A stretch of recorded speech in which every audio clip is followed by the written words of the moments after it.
The right paradigm is the one that works for you. It's the one that makes you feel good, that makes you have the things that you want, the things that will make you feel the way you want to feel. That is the right paradigm. It is said that the world is very multifaceted. It's very different according to cultures, and okay, we see the world in different ways. Actually, it's not the world. The world does not change. The world is static. What changes is what's within us, the way we perceive things. Because what happens is this, is that we all look at the same things, but we see different things because our mind doesn't just receive information from the outside like a computer would, but it also has to interpret it to the best of one's convenience, basically.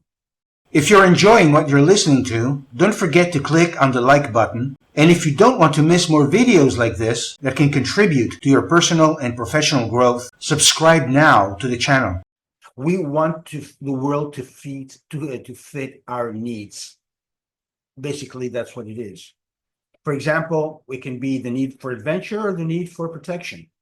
For example, if we have those needs, what we call mental models, which are in our minds and also called paradigms, these are the filters that we put on our heads or inside our heads so that we can see what we need to have in order to feel protected, secure, or adventurous, or whatever. So we decide how we're going to see the world. But when we have decided that, we have very little choice on what we will decide to be true or false, for example. Okay, we can choose the paradigms more or less consciously, but then make decisions unconsciously based on these paradigms, based on these models that we create for ourselves. So if you want to really understand what a paradigm is, I said they were filters, they're lenses, like my glasses right now. It corrects, okay? What I see without lenses is one thing, very unfocused. Okay, so it's not the same as this. I corrected these glasses. The paradigms do more or less the same job, but for different reasons and for different results. In other words, it enables us to have an idea of the world that fits our needs, basically, as I said. So let's see an example of these lenses. So here you have a red paradigm, okay? I call that a color, but it could be pessimistic paradigm, let's say. Life is hard, scarce, unfair, where we must struggle every day to take home our daily bread. It's a valley of tears. This is one paradigm. That's what you see. Now, if you notice, you will also see other letters, but they're not very clear. Perhaps you can decipher them, but basically it doesn't come through as strong as what I just read.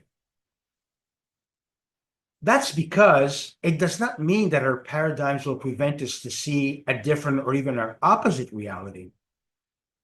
We see, because we see, for example, if I think that life is hard and scarce, I see people having a good time. But we don't give importance to that, you see. It's just what happens to us that we're concerned with. Now, let's see what other people would see with a different lens. For example, if we had the power, and we do, as I'll tell you in a moment, to change our lenses and put on, for example, in this case, a blue lens, what we see is life is wonderful, abundant, full of opportunities, of success and happiness. And underneath those, you will also see the opposite, what we had read before. Because even those that are optimistic and they have it all out of life, they do see that some people are not having it so good. Why? What's wrong with them? Are they unlucky? Are they being punished for something, or what? No, they're just using different lenses and they are congruent with what they see. This is how life works. Now that we have wars, we have pestilence, we have COVID, we have it all. Whether we're no matter which classes we have, we're going to have problems. No, that's a fact. But the way we relate to those problems is going to be different because in the first case, you say, yeah, see, I told you, there's nothing we can do about this. We just have to accept it. The most fortunate ones will survive, the other ones will die. It's as simple as that. That's the red filter, the red paradigm. The blue paradigm would say, okay, what can we do about this? I've been through other challenges before. How can I get over this challenge? There's a different energy going on here. So the red filter will try to confirm whatever he already believes in, and the blue ones will do the same because that is what we are. Now, what is reality? Check out this third slide.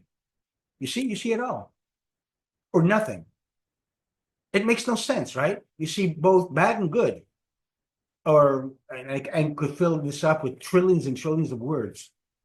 Doesn't make any difference because our glasses, our lenses will filter what is important for us. This is a prison.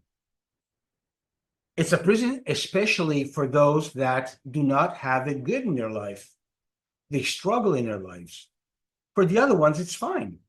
But even that is an imprisonment because perhaps we cannot relate correctly with others or having it bad. We do not relate to them empathetically. And we say, see, they don't have it good because they're dumb, because they don't put the effort. And we judge them. So that's also an enslavement. Here you also have all sorts of mental models, paradigms. For example, abundance versus scarcity, significance versus insignificance, right and left, optimism and pessimism, success and failure, growth and status quo, union and detachment, the nature paradigms against the machine paradigms, which I talk about a lot, and has to do with systemic intelligence that I deal with. So we have the choices. We can change them. Now, people are so obsessed by what is good and what is bad, what is right and what is wrong. So many people would argue, well, what is the right paradigm? There is no such thing. The right paradigm is the one that works for you. It's the one that makes you feel good, that makes you have the things that you want, the things that will make you feel the way you want to feel. That is the right paradigm. So if you feel miserably about the way you're living, don't blame life for that. Okay. The only fact that you take awareness of what I'm saying and will say, it will suggest to you that, wait a second, how can I change my paradigms? Because you have that power. Unfortunately, it is very difficult to do it on your own. You need someone to guide you. You need a coach, perhaps a psychologist. But in these cases, perhaps a coach is the best one, is the best choice. And if it can be of any help for you, if you understood, if you liked and understood what I was talking about here, don't hesitate and contact me. Send me an email. I'll leave it in the description here. The fact that you make a decision in that sense, in other words, to change your paradigms is the very first step. When you make that decision and you change and you even decide to change your paradigms, that already will create some changes in your life. So if you will feel that, just imagine what can happen when you will have changed it. It's going to be a totally different ballgame. See you next time.